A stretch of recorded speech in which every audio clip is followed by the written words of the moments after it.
Hello everyone, welcome back.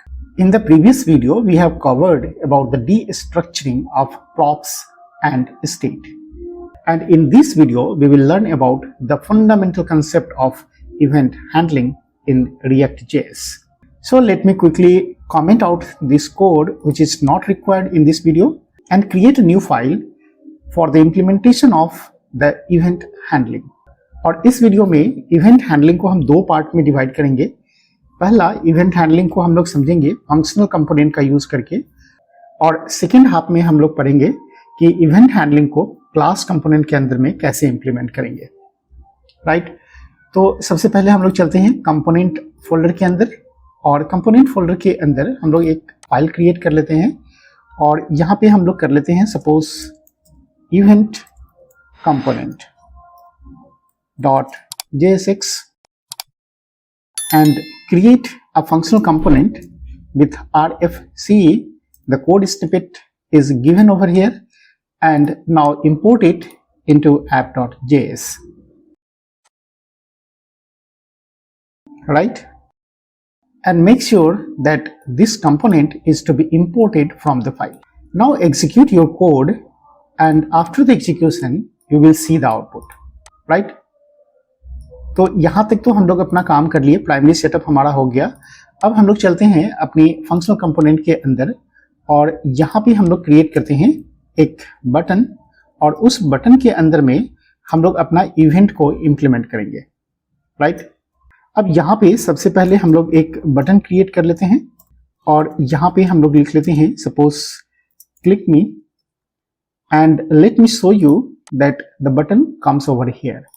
Right, अभी इसके अंदर हम लोग अगर क्लिक करते हैं तो कोई भी इवेंट अकर्ड नहीं होगा, क्योंकि अभी तक हम लोगों ने इसके लिए कोई हैंडलर लिखा नहीं है। राइट, तो सबसे पहले हम लोग क्या करते हैं, इसके लिए एक हैंडलर लिखते हैं। और आप रिकॉल करो, जब आप प्लेन जावास्क्रिप्ट यूज करते हो तो आप लिखते हो on click is equals to, and then in double quotes you are writing here the function name. Right, तो यहाँ पे अगर हम लोग करते हैं कि सो इवेंट, और यहाँ पे पैरेंथेसिस दे देते हैं। राइट, अब यहाँ से आप लोगों को समझना है कि क्या क्या चेंजेस हम लोगों को React.js के अंदर में करना पड़ेगा। राइट, तो फर्स्ट चेंजेस आपको कहाँ देखना है कि जब हम लोग ऑन क्लिक लिखते हैं तो यहाँ पे हम लोग ऑन क्लिक इस तरह से नहीं लिख सकते जैसा कि हम लोग प्लेन जावास्क्रिप्ट में लिखते थे। यहाँ पे हम लोगों को यूज करना है कैमल केस, और कैमल केस के लिए यहाँ पे हम लोगों को C को चेंज करना पड़ेगा कैपिटल केस के साथ। राइट, तो एक चेंजेस तो आपको यहाँ पे मिल जाएगा कि डायरेक्टली आपको ऑन क्लिक के जगह पर यहाँ पे C को कैपिटल कर देना है और लिखना है in camel case that on click. और दूसरा जो चेंजेस आपको देखना है कि ये जो डबल कोट्स हम लोग लिखते थे वहां पे हम लोगों को डबल कोट्स नहीं लिखना है, और उसके जगह पर यूज करना है कर्ली ब्रेसेस। राइट, और थर्ड चेंजेस जो आपको करना है यहाँ पे कि जो पैरेंथेसिस हम लोग देते थे, इसका मतलब हो गया कि वो फंक्शन कॉल हो जाएगा। तो यहाँ पे हमको फंक्शन को कॉल नहीं करना है, जस्ट इवेंट हैंडलर का नेम लिखना है। Right, so this is the changes required in React.js।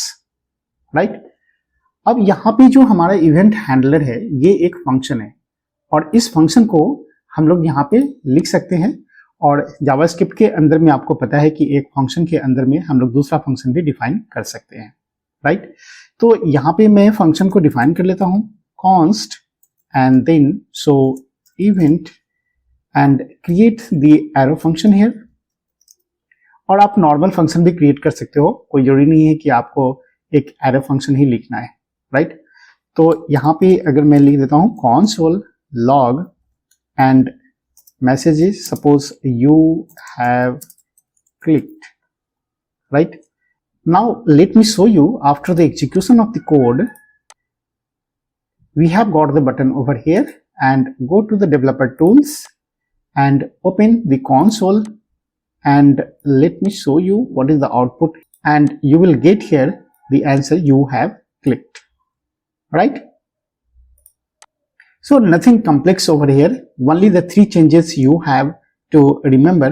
The first one is that on click you have to use in camel case, and inside this curly braces you have to write down the event handler name rather than the function call.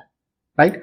अगर आप यहाँ पे function call symbol डाल देते हो कि अगर हमने पैरेंथेसिस यहाँ डाल दिया, इसका मतलब क्या हुआ कि ये फंक्शन ऑटोमेटिकली कॉल हो जाएगा यहाँ पे, राइट। तो अगर मैं यहाँ पे आपको दिखलाऊं और इसको मैं क्लिक कर देता हूं पहले और रिफ्रेश करते हैं, राइट। तो after refresh we have got the result you have clicked, right. लेकिन मैंने यहाँ पे क्या किया कि इस पे अभी बटन पे क्लिक भी नहीं किया है।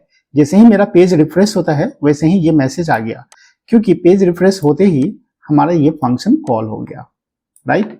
लेकिन मुझे फंक्शन को अभी कॉल नहीं करना था, मुझे कॉल करना था कब, जब मैं इस बटन के ऊपर क्लिक करूंगा, राइट। तो फिर से मैं यहाँ पे रिफ्रेश करता हूँ और आपको बतलाता हूँ कि यहाँ पे क्लिक करने के बाद मुझे ये रिजल्ट मिलता है, राइट, पहले नहीं मिलेगा। तो यहाँ पे ये आपको ध्यान में रखना है कि आपको यहाँ पे पैरेंथेसिस नहीं देना है, right. Now move to the class component, that how we will use the event handler in class component. तो यहाँ पे हम लोग आते हैं फिर से और कंपोनेंट फोल्डर के अंदर में एक फाइल क्रिएट कर लेते हैं और यहाँ पे हम लोग फाइल का नेम दे देते हैं class event component .jsx, right. और create a class component by using RCE and import in app.js. So here is our class event component and make sure that file is imported in app.js. Now execute the code and see the output. Here we have got the class event component. Now inside the class component, you try to create an event.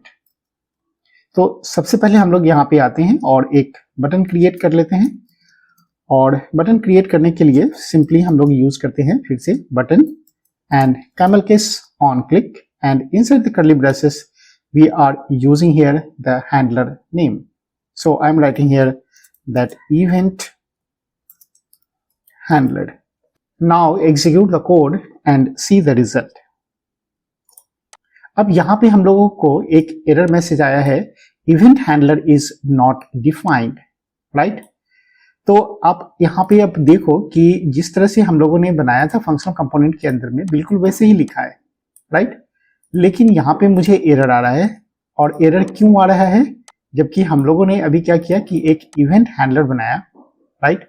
और इस event handler को अभी तक हम लोगों ने define नहीं किया है, राइट।